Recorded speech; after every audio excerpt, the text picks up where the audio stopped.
자, 은혜 받으실 하나님의 말씀은 마태복음 11장 28절에서 30절 말씀입니다. 우리 한 목소리로 읽겠습니다. 시작. 수고하고 무거운 짐진 자들아 다 내게로 오라. 내가 너희를 쉬게 하리라. 겸손하니 나의 멍에를 메고 내게 배우라. 그리하면 너희 마음이 쉼을 얻으리니 이는 내 멍에는 쉽고 내 짐은 가벼움이라 하시니라. 아멘. 주 예수 그리스도의 은혜와 평강이 여러분 모두에게 넘치기를 축복합니다. 자, 오늘은 마음의 쉼을 얻으려면 이와 같은 제목으로 본문 중심으로 함께 저희가 은혜를 받도록 하겠습니다. 제가 여름에 그 휴가를 갔었잖아요. 그래서 이제 바닷가 쪽으로 이렇게 쭉 갔는데 이제 좀 쉼을 가지러 갔습니다. 너무 좋더라고요. 가면서 바닷가도 바라보고 또 카페, 바닷가 옆에 있는 카페에 들려서 아이스 아메리카노를 시켜놓고 혼자 마시면서 바다도 바라보고 하늘도 바라보고 또 숲도 바라보면서 있으니까 굉장히 육체적으로 정신적으로 이렇게 힐링이 되더라고요. 쉼이 이래서 필요하구나. 그것을 이제 많이 느꼈죠. 그리고 이제 간혹 가족여행을 가거나 또 지인들과 같이 여행을 갈 때 저는 꼭 휴게소를 들립니다. 그 여행 갈 때 원래 묘미는 휴게소 아닙니까? 그죠? 그래서 핫바도 하나 먹으면서. 그래서 저는 가다가 꼭 들리는 휴게소가 있어요. 그래서 거기서 꼭 또 아메리카노 커피를 마십니다. 벤치에 앉아서 또 옆에 또 숲을 바라보면서 또 다른 사람들의 모습도 보면서 그거 자체가 또 쉼이 되는 거예요. 우리에게는 쉼이 필요하다는 것이죠. 여러분 악보를 보시면은 악보에 숨표가 있어요. 그리고 쉼표가 있습니다. 그러니까 이 숨표는 숨을 고르면서 가라고. 만약에 악보에 숨표가 없다면 노래 부르다가 죽겠죠. 뭐 그런 사람은 없겠지만 하여튼 숨표를 그렇게 넣어놨죠. 그리고 쉼표가 있어요. 뭐 2분 쉼표, 4분 쉼표, 8분 쉼표 해갖고 꼭 그때는 쉬면서 빨리 다음 마디를 보면서 또 이렇게 노래를 잘 이어갈 수 있도록 그렇게 되어 있습니다. 자, 그랬듯이 우리의 인생에도 반드시 쉼이 필요하다는 거예요. 할렐루야. 예, 아주 절대적입니다. 쉼은 절대 우리에게 있어서 필요한 부분입니다. 그런데 많은 사람들이 이렇게 쉼을 누리지 못하는 그런 모습들을 우리가 많이 보게 되죠. 원래 하나님께서도요, 우리를 창조하실 때에는 정말 이렇게 수고하고 또 어렵게 살아가고 힘겹게 살아가려고 우리를 만드신 게 아니에요. 원래는 하나님이 사람을 창조하시고 일곱째 날에 우리에게 안식을 주셨습니다. 그러면서 에덴 동산 모든 것 다스리라 말씀하시면서 동산의 모든 열매도 다 먹으라고 누리라고 주신 거거든요. 힘겨운 고역이 아니라는 것이죠. 원래 하나님이 원하시는 것이 그런 안식 가운데 하나님과 친밀한 교제를 나누고 사랑을 나누고 하나님께 영광 돌리고 그 안에서 큰 기쁨으로 우리가 이렇게 누림을 갖는 것입니다. 그런데 마귀가 이제 들어와서 게임으로 말미암아 아담 하와가 범죄하고 말죠. 그때부터 그 죄로부터 안식을 잃어버리게 되는 거예요. 진정한 쉼을 다 잃어버리게 된 것이죠. 인생이 그래서 고통이 있게 된 거예요. 인생이 만만치 않잖아요. 그죠? 다 지금 살고 계시지만 진짜 만만치 않습니다. 그래서 오늘 저와 여러분이 이 말씀을 통해서 우리의 육체적으로도 우리의 마음으로도 진정한 정말 안식을 찾고 쉼을 누리시기를 축원합니다. 자, 우리가 마음의 쉼을 얻으려면 어떻게 해야 될까요? 오늘 말씀 보니까 첫째, 수고하고 무거운 짐진 자들을 오라고 주님 부르십니다. 자, 우리 28절 말씀 읽습니다. 시작. 수고하고 무거운 짐진 자들아 다 내게로 오라. 내가 너희를 쉬게 하리라. 아멘. 자, 사랑하는 여러분, 우리가 마음의 쉼을 얻으려면 가장 먼저 해야 될 게 뭐냐면 예수님께 나아가야 돼요. 할렐루야. 여러분들은 오늘 주님께 나오신 분들입니다. 예, 이제 몸이 왔으니까 마음까지도 온전히 주님 앞에 나아갈 수 있어야 되겠죠. 자, 여기 말씀 보니까 수고하고 무거운 짐진 자들아 그러잖아요. 여기 수고하고 이게 뭐냐면 스스로 너무 많은 일들을 해서 아주 계속해서 피곤해 지친 상태, 그런 것을 말하고 있습니다. 그러니까 굉장히 지친 그런 인생의 모습을 말하고 있고요. 무거운 짐진 자, 뭐냐? 타인에 의해서 무거운 짐을 진 거예요. 그리고 계속해서 그로 말미암아 지쳐 있는 상태, 이것이 바로 수고하고 무거운 짐진 자, 이런 의미를 가지고 있습니다. 성경의 예를 들면 율법주의자들이 그렇죠. 이 사람들은 자기 어떤 행위로 하나님 앞에 구원을 얻기 위해서 무던히도 노력합니다. 철저하게 율법을 지키면서 하나님 앞에 구원을 얻고자 그렇게 노력을 하죠. 그러면 그럴수록 그들이 자유함을 얻습니까? 더 짐만 가중되고 더 힘겨운 삶만 살 수밖에 없는 그런 모습들을 우리가 보게 됩니다. 열심히 주의를 한다고 하지만 사실은 더 지치게 되고 어렵게 되는 것이죠. 그것처럼 우리의 인생 자체가 이렇게 피곤하고 기진맥진하고 어떤 억눌림 때문에 쓰러지기 일쑤란 말이죠. 이런 눌림 가운데 인생이 다 살아간다고 이렇게 성경 말하고 있습니다. 여러분, 그런 모든 피곤함과 또 그런 수고하고 무거운 짐에서 해결할 수 있는 길은 예수님 앞에 나와야 된다는 거예요. 할렐루야. 성경에 니고데모라는 사람이 나옵니다. 이 사람이 유대인의 존경받는 지도자였고 이스라엘의 선생이라고 성경 말하고 있어요. 부도 있었습니다. 정말 인격적으로나 또 모든 면에 있어서 존경받을 만한 사람이었어요. 훌륭한 사람이었어요. 명예도 있었고. 그런데 그가 마음 한구석에는 내려놓지 못하는 짐이 있었습니다. 그는 율법 교사였어요. 얼마나 율법을 잘 지켰겠어요. 그럼에도 그 마음 한켠에는, 그 영혼에는 갈급함이 있는 거죠. 해결 못할 그런 무거운 짐이 있었기 때문에 그래서 밤에 예수님을 찾아오게 되는 것이죠.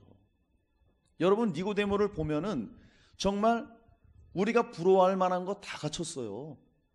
지혜도 있죠, 지식도 있죠, 어떤 그 직위도 갖췄죠, 존경을 받죠. 지금으로 말하면 모든 그런 스펙을 잘 쌓아서 정말 성공한 케이스예요.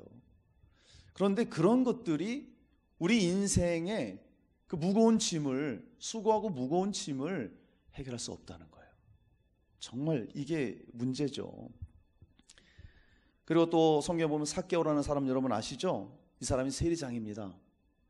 굉장히 돈을 많이 벌었던 사람이에요. 자기의 그런 어떤 뭐랄까요, 그 프라이버시 때문에. 그래서 키가 굉장히 작았잖아요. 자존심 상하고 그러니까 돈을 굉장히 많이 모았죠.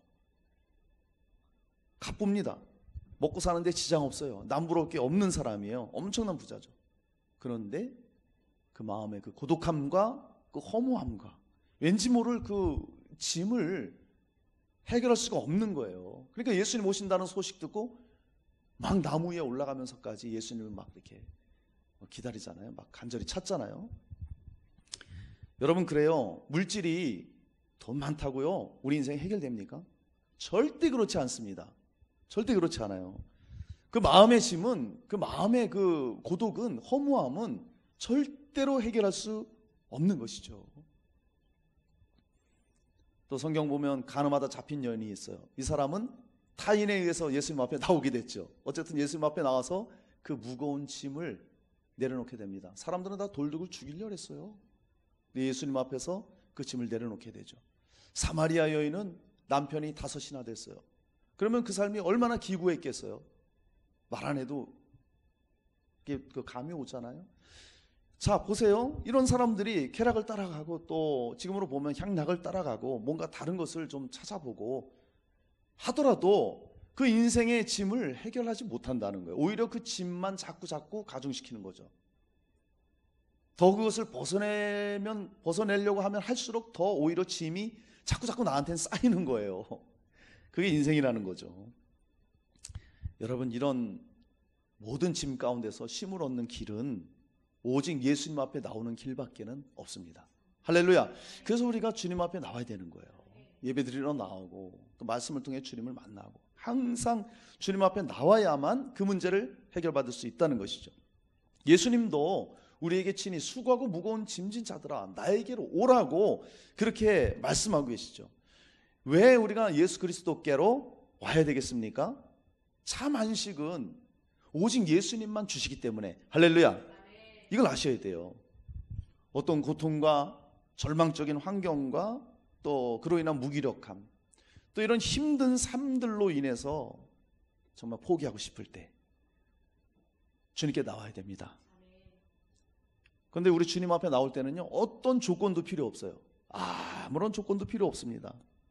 그저 정말 믿음을 가지고 주님의 초청에 그냥 응해서 주님 앞에 나오기만 하면 되는 거예요. 근데 어떤 사람들은 이런 자신의 그런 무거운 짐을, 수고하고 무거운 짐을 내려놓기 위해서 스스로 또 뭔가를 하려고 그래요.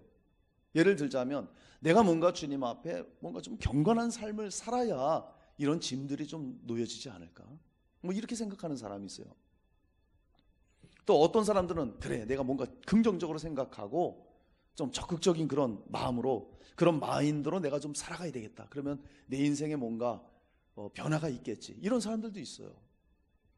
또 어떤 사람들은 뭔가 진실하고 믿음직한 친구를 찾아가서 또 나의 말을 같이 나누면서, 때로는 어떤 상담하는 분을 찾아가서 내 인생을 상담하면서 또 그런 짐들을 내려놓고자 하는 모습들을 보게 됩니다. 이런 것들이 필요하지 않다는 게 아니에요. 정말 중요한 거예요. 반드시 우리 삶 가운데 있어야 될 것이고 또 해야 될 것들입니다.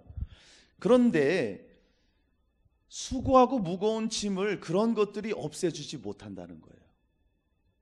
우리가 예수님을 만나서 그 짐을 내려놓은 이후에 그런 삶을 살아간다면 우리의 삶에 어떤 좀 발전이 있고 또 플러스 되는 그런 요인이 있겠지만 그 자체가 우리의 짐을 해결할 수는 없다는 것이죠. 우리가 이거를 꼭 알아야 됩니다. 자, 그래서 우리 인생의 무거운 짐을 해결하는 방법 단 한 가지, 바로 예수 그리스도께 나와야 한다는 것입니다.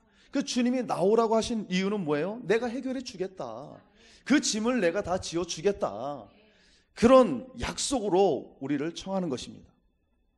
여러분, 우리의 인생을 지치게 하는 것들이 어떤 것들이 있을까요? 뭐 지나치게 어떤 사람들은 일 때문에 일에 억눌려 있는 그런 사람들이 있을 수 있습니다. 어떤 사람들은 또 육체적인 그런 정욕만, 쾌락만 따라가다 보면 그로 인해서 또 지칠 때도 있어요.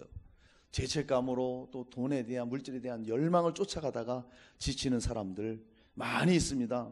권력을 따라가다가, 그런 거 다 따라가다 끝에는 결국엔 뭐만 남냐? 허무함과 고독밖에 없어요. 이건 정해진 겁니다. 정해진 거예요. 그렇게 모든 것을 다 누리고 가져봤던 솔로몬의 결론이 뭡니까? 헛되고 헛되고 헛되도다, 그겁니다. 그런 데서 우리는 지혜를 얻어야 되겠죠. 지금 여러분의 무거운 짐은 무엇입니까? 여러분 한번 생각해 보세요. 어떤 사람들은 직장에서의 문제 있을 수 있습니다. 저도 우리 성도님들의 직장에서의 문제를 이렇게 오늘 안 나오셨지만 이렇게 들었을 때 참 마음이 아프더라고요. 얼마나 그 삶이 힘들까. 직장에서요, 사실 뭐 이렇게 육체적으로 하는 일도 힘들지만 사실 그것보다도 사람 간의 관계가 너무 힘든 거예요. 직장에 뭐 상사가 좀 이렇게, 상사와의 갈등, 이런 문제가 굉장히 힘들게 합니다. 그런 얘기를 들었을 때 굉장히 좀 마음이 아프더라고요. 왜냐하면 이제 저도 직장 생활을 해봤잖아요. 저도 그런 갈등들을 충분히 겪어봤고 직장 일이 힘든 걸 알았기 때문에 그런 좀 마음이 들더라고요. 그리고 이런 직장에서의 문제가 우리에게 짐이 될 수가 있고, 또 가정 안에서의 문제도 우리에게 짐이 될 수 있어요. 우리가 어떻게 해볼 수 없는 또 자녀들의 문제가 우리를 어렵게 할 수 있고 힘들게 할 수 있고, 또 인생의 어떤 그런 허무함 때문에, 또 어떤 사람은 질병 때문에, 한 가지만 이런 문제가 있어도 힘들잖아요. 그런데 이런 문제들이 막 겹겹이 쌓여서 올 때가 있단 말이죠. 이게 정말 우리를 힘들게 하는 거예요. 그러니까 우리의 인생이 정말 힘들 수밖에 없죠. 우리의 길이고 진리 되시고 생명 되신 예수님을 만나지 못하면요, 제가 앞전에 말했던 그런 삶을 살 수밖에 없는 거예요. 이거는 어쩔 수 없습니다. 정말 그래요. 그래서 인생이 힘든 거예요. 예수님 만나지 못하면 아무리 노력해도, 내가 용쓰고 애써도 결국에는 그런 무거운 짐을 벗어낼 수 없고 기진맥진한 힘겨운 삶을 살게 되는 것이죠. 그런데 오늘 주님은 우리에게 말해요. 다 나에게로 오라, 내게로 오라, 짐을 가지고 오라, 이거예요. 내가 너희를 쉬게 한다고, 쉬게 하리라, 그렇게 말씀하고 있습니다.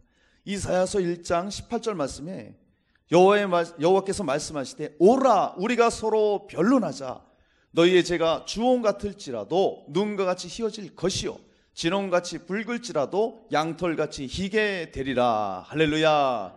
우리 예수님은요, 십자가에서 우리 인생의 모든 죄의 문제, 그 죄의 짐을 다 해결해 놓으신 거예요. 할렐루야.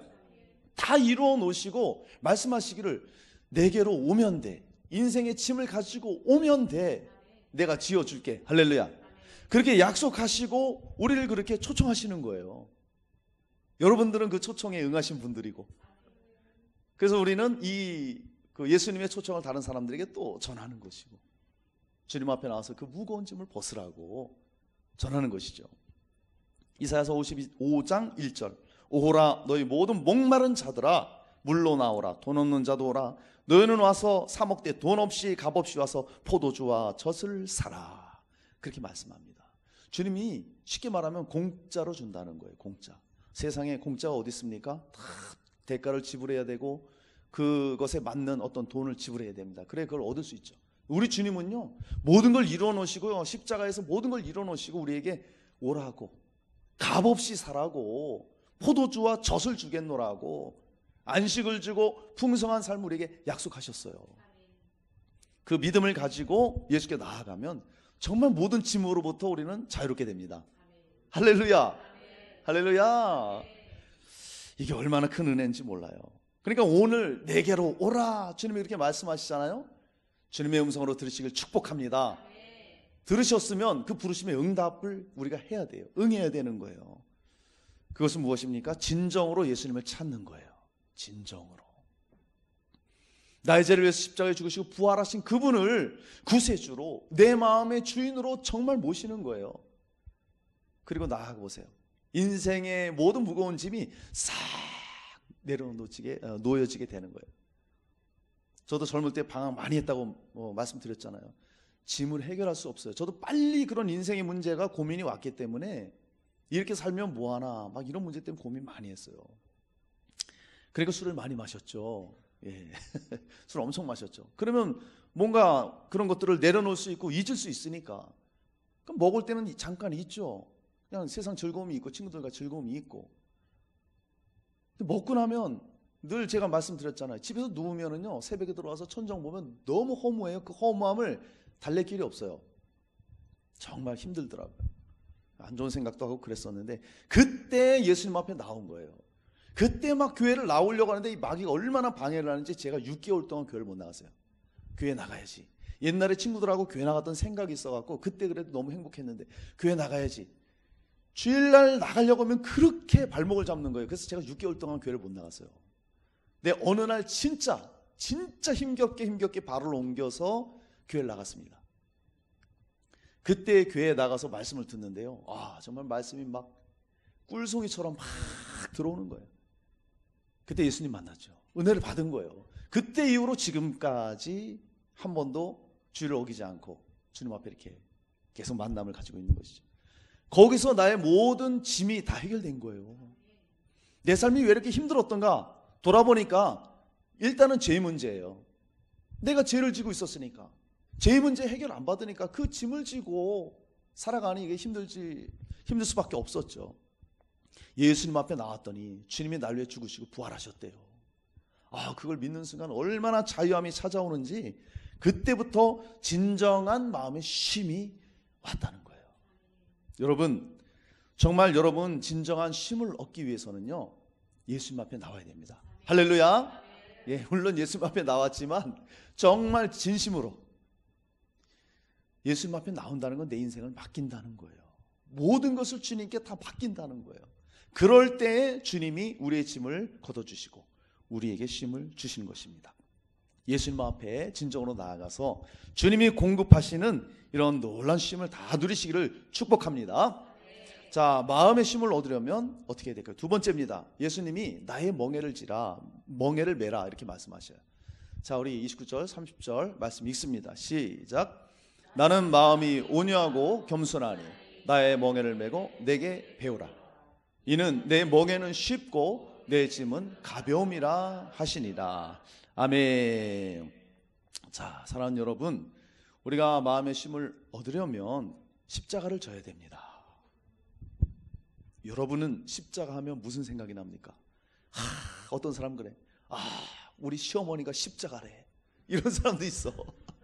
어떤 사람은 내 남편이 십자가래. 이제 안 믿는 남편. 뭔가 십자가 하면 무엇이 떠오릅니까? 뭔가 내가 좀 이렇게 고생해야 되고 내가 떠안아야 되는 이런 어떤 것들, 이런 것들을 이제 많이 생각을 하잖아요. 근데 사실상 십자가는요, 우리 짐을 덜어주는 곳이에요. 십자가는. 여기 보니까 예수님이 말씀하시기를 나는 마음이 온유하고 겸손하다 이렇게 말씀하세요. 온유하고 겸손하다는 것은 우리가 생각하면 그저 뭐 화도 안 내시고 그냥 온순하게 이렇게 나지막하게 이렇게 부드럽게 말씀하시는 이런 모습을 연상하게 됩니다. 근데 여기는 그런 뜻이 아니라 종으로서 타인을 섬기면서 고난을 당하고 그래서 타인의 아픔을 안다는 의미를 가지고 있어요. 이게 나는 온유하고 겸손하니. 예수님이 종으로 오셨잖아요. 섬김의 종으로. 그래서 우리의 모든 아픔을 친히 겪으셨기 때문에 그 아픔을 아신다는 그런 의미예요. 그런 의미를 담고 있습니다. 그래서 예수님이 나의 멍에를 메고 이렇게 말하잖아요. 여러분 멍에는 아시죠? 멍에. 옛날에 그 소 등에다 이렇게 멍에를 이렇게 얹고 이렇게 밭을 갈고 그랬잖아요. 그래서 이 멍에라는 것은 이 짐승들에게 무거운 것을 이렇게 짐들을 지게 해서 그걸 부리도록 하는 그런 기구입니다. 자, 원래 이제 이 멍에의 의미가 이런 뜻이 있어요. 연결하다 이런 뜻이 있습니다. 그래서 우리 다리를 보면 종아리가 있고 허벅지가 있죠. 그 중간에 무릎 관절이 있는 거예요. 그러니까 종아리가 우리고 나고 허벅지가 하나님이라면 그 무릎에 그 이어지는 부분은 예수님이에요. 예수님. 예, 그런 뜻이에요.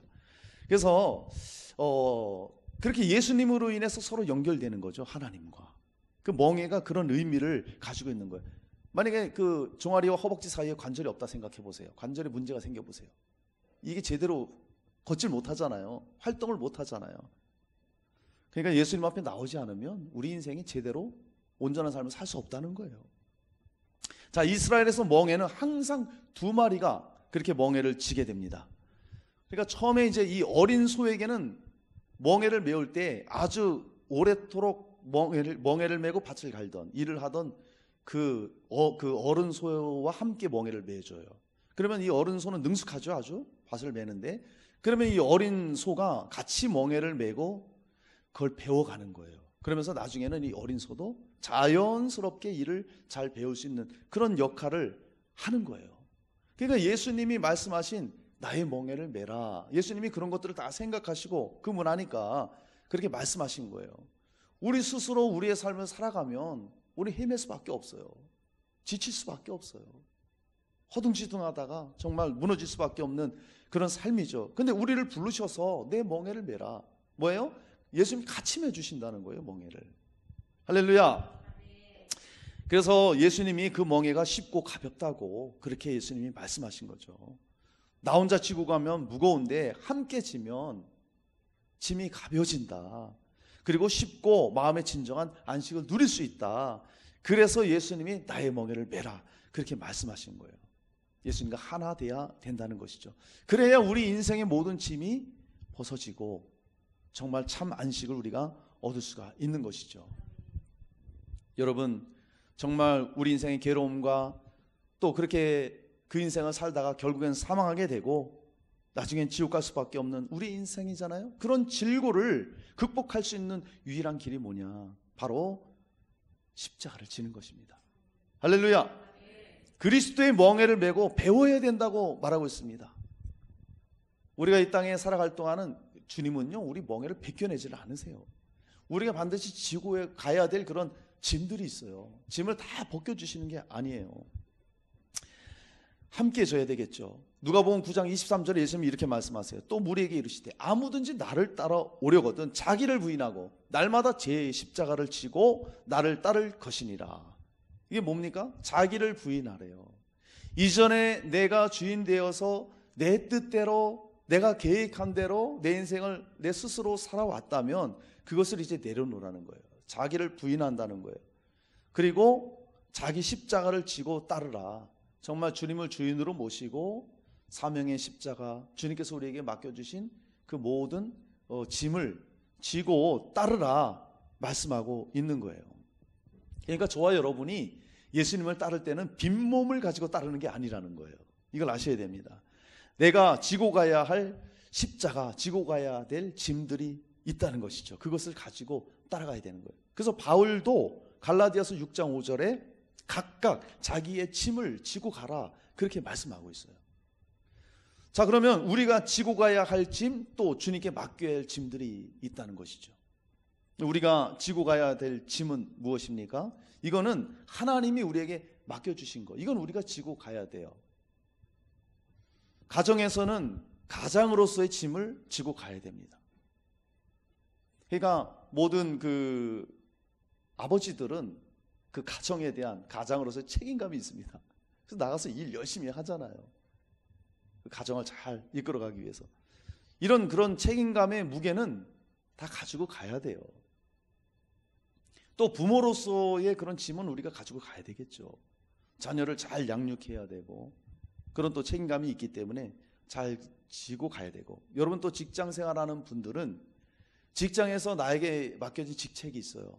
내가 그 직장에서 해야 될 일이 있어요. 이런 짐은 우리가 가지고 가야 돼요. 이건 지고 가야 된 문제입니다. 학생은 그 공부라는 짐을 져야 됩니다. 이걸 다 가지고 가야 돼요. 예. 그러니까 주님이 내 대신 가정의 짐을 다 지어주시냐? 그건 아니에요. 주님이 내 대신 직장에 나가서 일해 주시느냐? 그건 아니에요. 주님이 학생들을 위해서 대신 공부해 주시냐? 그건 아니라는 것이죠. 이거는 우리가 지고 가야 돼요. 단지 그것을 우리가 지고 갈 때에 감당할 수 있는 힘과 그 능력과 지혜를 주님이 우리에게 주신다는 거예요. 할렐루야. 그래서 우리에게 너희가 그런 맡겨진 짐은 지고 갈 때에 내가 지혜를 주고 힘을 주면서 나에게 올 때 내가 그 가운데 쉼을 주겠노라고 주님이 말씀하시는 거예요. 그래서 우리는 하나님 앞에 맡겨진 그 일에 대해서는 감사함으로 나갈 수 있어야 돼요. 할렐루야. 네, 감사함으로 그것은 우리가 지고 가야 되는 거예요. 우리가 또 그리스도인이라면 반드시 지고 가야 될 짐이 또 뭐가 있냐? 사명의 짐은 우리가 지고 가야 됩니다. 그리스도인으로서 예수의 향기가 되고 빛과 소금이 되고 주와 복음을 위해서 우리가 정말 전도의 사명 감당, 이건 누구나 다 이 짐은 지고 가야 돼요. 그러나 주님이 함께 해주신다는 거 꼭 기억해야 됩니다. 그러면 이제 우리가 주님께 맡겨야 될 짐이 있다는 거예요. 그것은 무엇입니까? 염려 근심의 짐은 주님께 맡기세요. 이거는 내가 지고 가면 안 됩니다. 염려하고 근심되는 이런 모든 문제들, 인생의 짐은 우리 주님께 맡겨야 됩니다. 빨리빨리. 그런 것 때문에 우리의 인생이 짓눌리잖아요. 염려 근심이 우리를 어렵게 하잖아요. 그런 일이 있을 때 대부분 사람들이 끙끙 앓고 밤새 고민하고 잠도 제대로 못 자고 그것이 스트레스가 되고, 그러면 밸런스가 무너지고 육체적으로 또 연약함이 오고 질병이 찾아오고 우리를 그렇게 힘들게 하는 거예요.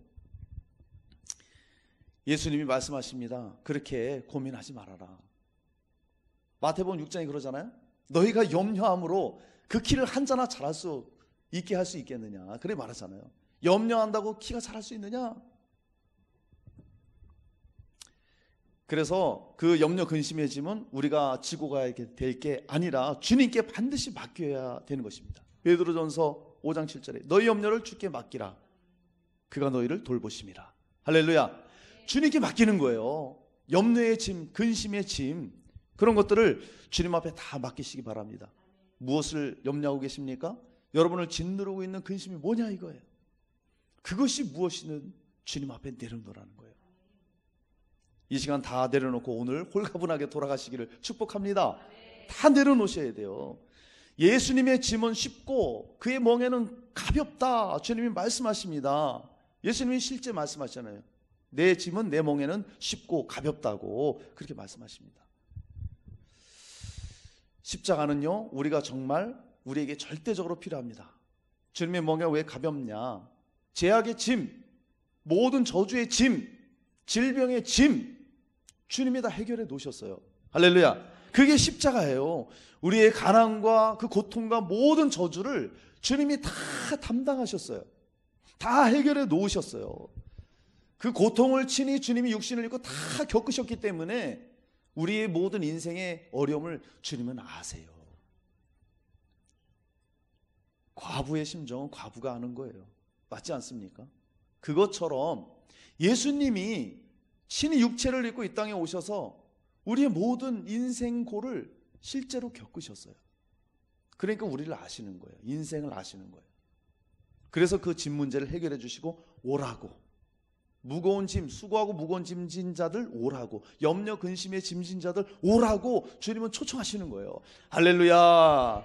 히브리서 2장 18절, 그가 시험을 받아 고난을 당하셨은즉 시험 받는 자들을 능히 도우실 수 있느니라. 할렐루야. 우리를 도와주셔요. 다 겪으셨기 때문에. 히브리서 4장 15절, 우리에게 있는 대제사장은 우리의 연약함을 동정하지 못하실 이가 아니요 모든 일에 우리와 똑같이 시험을 받으신 이로되 죄는 없으시니라. 그러니까 우리를 알아도 너무나 잘 아신다는 거예요. 솔직히 제가 여러분들의 아픔을 이렇게 얘기를 들으면 얼마나 거기에 공감을 해주고 그 아픔을 제가 얼마나 실제로 이렇게 알겠어요. 여러분들이 저의 목회의 고통을 얼마나 아시겠습니까? 서로 간에 그건 몰라요. 그렇죠? 힘들겠다. 참 우리 성도님들 직장생활 힘들겠다. 이 정도죠. 그죠? 예수님은요 우리 속속들이 다 아신다는 거예요. 우리의 육체의 어려움과 우리가 고뇌하고 있는 그 정신적인 또 영적인 그런 모든 문제들을 예수님은 속속들이 아시는 거예요. 그러니까 그걸 다 겪으시고 다 담당하시고 해결해 놓으시고 내가 이렇게 짐을 다 해결했고 또 짐을 져주니까 나에게로 오라. 그리고 나와 함께 짐을 지고 가자. 할렐루야. 그러니까 쉽고 가볍다는 거예요. 주님과 함께 그 길을 가면. 사랑하는 여러분이요, 정말 주님의 멍에 십자가를 지면서 진정한 쉼을 얻으시기를 주의 이름으로 축원합니다. 자, 마음의 쉼을 얻으려면 어떻게 해야 될까요? 먼저는 예수님께 나아가야 되겠죠. 그리고 주님의 멍에 십자가를 져야 됩니다. 이제 마지막 세 번째 결과입니다. 그러면 쉼을 얻으리라 말씀하시는 거예요. 자, 우리 29절 시작. 그리하면 너희 마음이 쉼을 얻으리니. 할렐루야. 사랑하는 우리 엘사랑 성도님들, 예수님께 나아가서 주님의 멍에를 매면 참된 평강을 얻습니다. 자, 여기 보니까 쉼을 얻으리니 이렇게 말하잖아요. 28절에 내가 너를 쉬게 하리라에 대한 응답이죠. 예. 얻으리니 이게 무슨 뜻이냐면 찾다, 발견하다, 원어에 그런 뜻이 있어요. 얻으리니 이것이. 그러니까 참 안식 평강은 만들어지는 게 아니라는 것이죠. 이미 예수님 안에 있습니다. 아멘이시죠?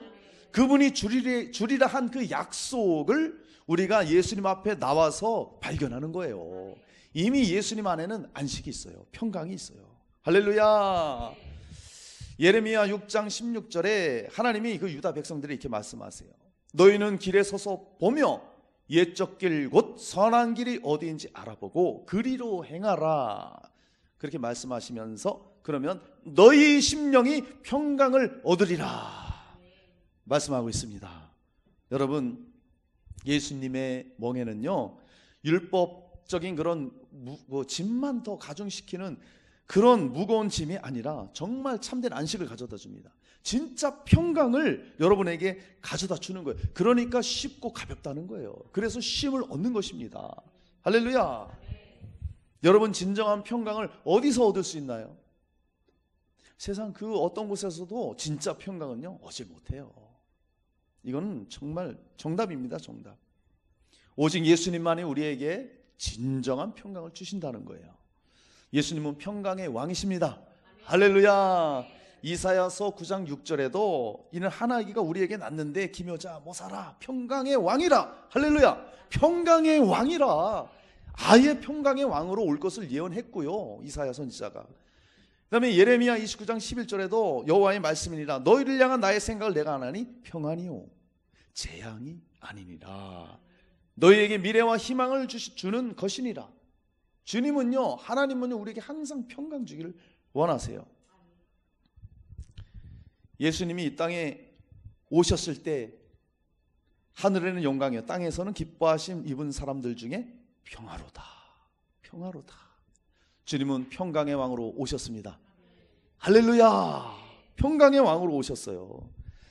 그래서 예수님께 나아가면, 평강의 왕이신 그분께 나아가면 당연히 우리가 짐을 내려놓고 쉼을 얻게 되는 거예요. 평강을 얻게 되는 것입니다.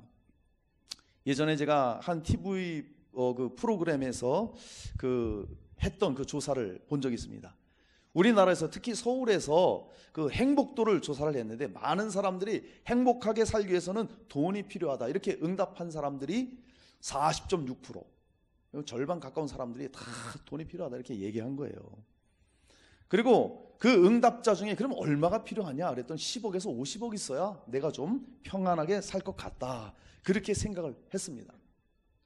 그 조사 결과를 보면 우리는 절대 여기 평강할 분 계신가요? 혹시 모르겠는데 저는 평강하지 못합니다. 그 결과를 따져볼 때에 만약에 10억 정도의 돈을 모을 수 있다면 정말 평강을 가질 수 있을까요? 절대 그렇지 않습니다. 우린 그럴 것 같아요, 꼭. 그래서 사람들이 로또 복권이라는 그 파랑새를 얼마나 쫓아갑니까? 그거 산 사람 99% 이상이 90% 이상이 다 망하잖아요. 패가 망신하고. 그런데도 그거 사는 사람들은 나는 저 사람들처럼 안 그래 딱 이러면서 산단 말이죠. 막상 딱 당첨이 되면 행복할까요? 그렇지 않다는 거예요. 우리 이걸 알아야 돼요. 우리나라의 최고로 불리는 그런 굴지의 기업에 있었던 일인데, 거기 입사를 하면 정말 평생 10억을 모을 수 있는 그런 곳입니다. 안정적으로 10억은 정말 모을 수 있는 이런 곳이에요. 그런데 그 기업 안에 상담소가 있습니다. 그곳에서 가장 많이 호소하는 것이 뭐냐 하면은 아내랑 아이들이 나를 피합니다, 이런 상담 많이 한다는 거예요. 그리고 대학생인 아들과 대화는 거의 없고 아내와 하루에 몇 마디도 하지 못합니다, 이런 고민을 한다는 거예요. 식구들이 저와 말을 하면 답답해 한다고 합니다. 집에서 외로울 때가 너무나 많습니다. 다 이런 내용이래요. 열심히 일을 하고 수고해요. 10억은 벌 수 있다는 것이죠. 그 10억을 그 모든 젊음과 모든 것을 투자해서 10억을 가져도요, 결국에는 뭐가 깨졌습니까? 평안이 깨진 거예요. 잃어버린 거예요. 세상 삶이 그렇다 이겁니다. 진정한 평안이 없다는 것이죠. 제가 그 춘천에 그 목사님을 통해서, 이분이 전도하다 만나신 분인데 40대 컴퓨터 공학 박사였습니다. 정말 유학도 갔다 오고 모든 걸 투자해서 공부를 하고 정말 필대가 된 거예요. 이제는 가족들과 정말 집도 사놓고 앞날이 이제 촉망되는 그런 일만 남았는데, 그 찰나에 40대에 암이 걸렸어요. 얼마 안 남은 거예요. 엄청나게 이분이 후회하는 거죠. 내가 어린 딸들이 놀이동산에 그렇게 가달라고 했는데 내가 거기 가지 못했다. 너무 마음 아파하더라는 거예요. 그것도 못한 거예요. 가족으로서 그렇게 노력한 거예요. 그 목사님이 복음을 전해서 믿고는 돌아가셨지만 그 인생이 얼마나 허무했을까요? 정말 그런 분이 계셨어요. 정말 모든 수고를 다해서 이제 좀 편하게 살려고 했더니, 정말 보장된 삶을 꿈꾸면서 기대했더니 예상치 못한 그런 질병으로 인해서 모든 것이 다 깨어져 버리는 그런 것들을 우리가 보게 되는 것입니다. 여러분, 정말 세상에서는 진정한 평안을 얻을 수 없습니다. 오직 예수님, 할렐루야, 예수님 앞에 나와야만, 그 예수님을 내가 주로 믿어야만, 그분 따라가야 갈 때라야만 진정한 평안이 우리에게 있다는 거예요. 이것을 잊지 말아야 됩니다. 주님이 말해요. 너희는 마음에 근심하지도 말라고, 두려워하지도 말라고 말씀하십니다. 어느 누가 우리에게 그렇게 말해줄 수 있습니까? 어느 누가 우리의 인생을 책임져 주면서 너 염려하지 마, 근심하지 마. 물론 위로의 말을 할 수 있겠죠. 다 잘 될 거야. 희망의 메시지는 줄 수 있어요. 네, 예수님은요 실제적으로 근심하지 말라고, 두려워하지도 말라고, 내가 너를 책임진다고, 인생 모든 길을 내가 함께 한다고, 죄를 지어지고 함께 멍에를 메고 가준다고 그렇게 약속하셔요. 그러니까 우리가 주님 앞에 나와야 되고, 주님의 멍에를 메면서 진정한 쉼을 누리면서 그 길을 우리가 갈 수 있는 거예요.